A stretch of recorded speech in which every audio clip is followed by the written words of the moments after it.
Than 29, we'll call it a big goal for Dustin Penner. It got the Oilers started at 1-0, and they now lead Minnesota 2-0 at the end of one period of play. Welcome back to the NHL on TSN Studios. I'm Dave Hodge, pleased to be joined by Oilers General Manager Steve Tambellini. Before we got set for the Oilers game, Steve, I'll tell you that we had a chance to watch glimpses of Taylor Hall and Tyler Seguin tonight. Again, game 3 of their series. My question for you is, if you get the first pick of the draft, have you decided which player you will take?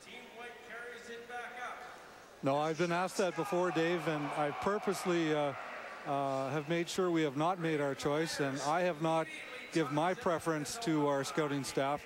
I want our guys to go through the complete process. They're both outstanding young players, impact players on both their respective teams.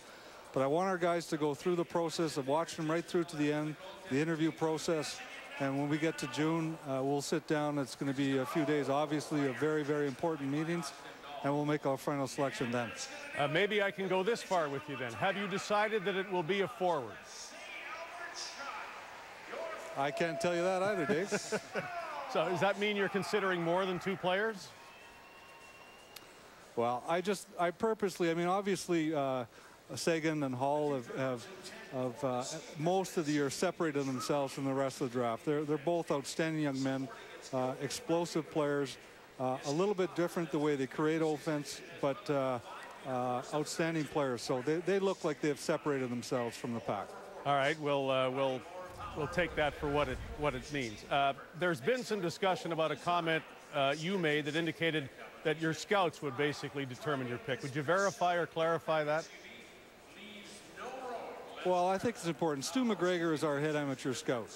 And for me to walk in and after seeing these kids maybe half a dozen, 10 times, you know, their job is to have a book on these players. As anyone in hockey ops knows, that it's not just a playoff series or half a season. It's a process of years of a book of how they've come to the spot where they are to establish themselves as great players through under 18s, through training camps.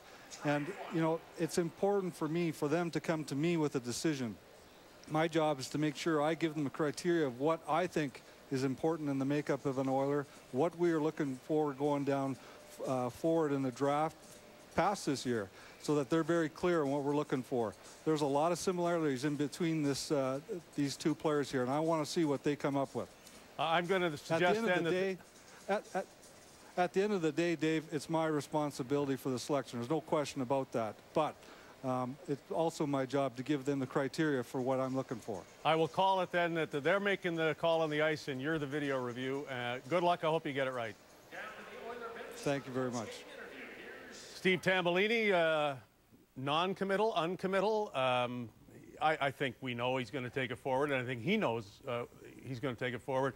Which one should he take? Well, let's find out first whether he gets the pick or not. And that is a big presumption, but the draft lottery is next Tuesday. The Edmonton Oilers have a 48% chance of retaining the #1 overall pick they've got by virtue of their last place finish, which means there's a 52% chance that they might give it up to some other team, and they'd be picking #2, and then it's an easy selection. But right now, Taylor Hall head-to-head with Tyler Seguin. It's no contest between the Windsor Spitfires and the Plymouth Whalers. Again, another big win tonight for the Windsor Spitfires over Plymouth. They lead the series 3-0. It's really been no contest in terms of output. 9 goals, 16 points in 7 games for Taylor Hall, second only to Nazem Kadri in OHL playoff scoring. Tyler Seguin has yet to get a point in this series. So, and Hall has outplayed him, but lots of people are making allowances for the difference between the supporting cast and the fact Windsor's a really good team and Plymouth not so good. So what's the case for Seguin if there is one? Well, I think whoever gets the #2 pick overall should take Tyler Seguin. I think he's a very good hockey player, very good skater, and either team, any team will be very good to get either of these players, but Tyler Seguin is clearly the #2 player in this draft. Great skater, great hands, sees the ice very well, open ice, just not the same player when you talk about the 2. Taylor Hall is just such a great skater, a big skater, and will score in those hard areas where it's tough to score in the NHL. Much different than the OHL. What should the Oilers be trying to do apart from win the draft lottery? Acquire another pick. And that's exactly what Steve Tambellini and the Edmonton Oilers will attempt to do. Acquire a second pick in the top 10. Question is, what sort of price are the Edmonton Oilers willing to pay? Some are speculating Ales Hemsky could be involved. That seems highly unlikely, but Steve Tambellini will listen to absolutely everything that is thrown his way, and if that includes Ales Hemsky, again, he'll pay some attention to it. Get the answer to that question of Taylor or Tyler. Here is the round one recap.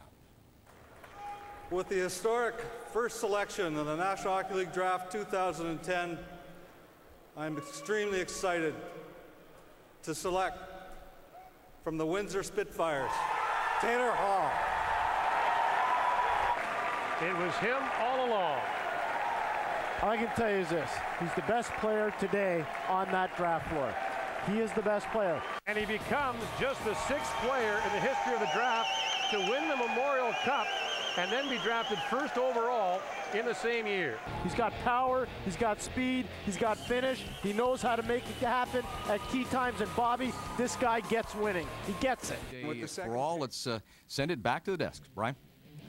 Guys, thanks so much. Taylor Hall, 3 years in the books in the OHL, and you know his Memorial Cup presence, MVP in back-to-back seasons. Really, it is now about that next step to the professional game. He started it off by representing the OHL. Now 4 straight years that league has provided the NHL with its 1st overall pick. Let's hear from Taylor with our Rob Simpson.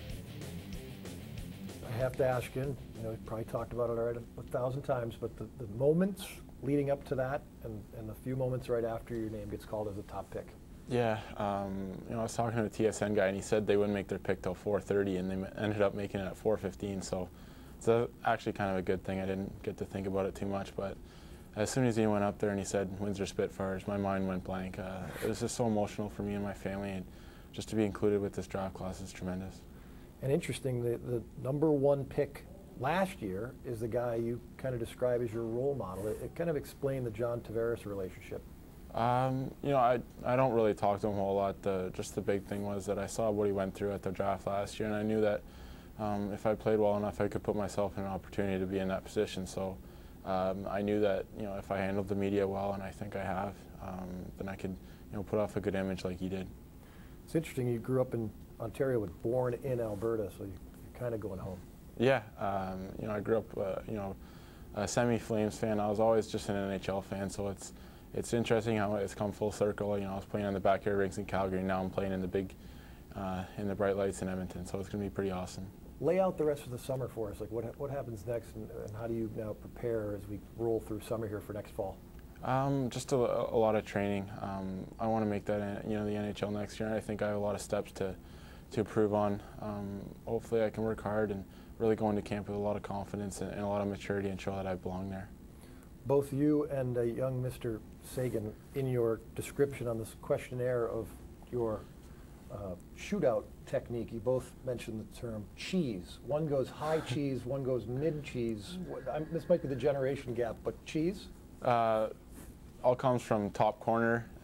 Corner went to cheddar, and cheddar went to cheese. So just kind of a lingo that you kind of have to be a teenager to get. All right. Congratulations. Thank you.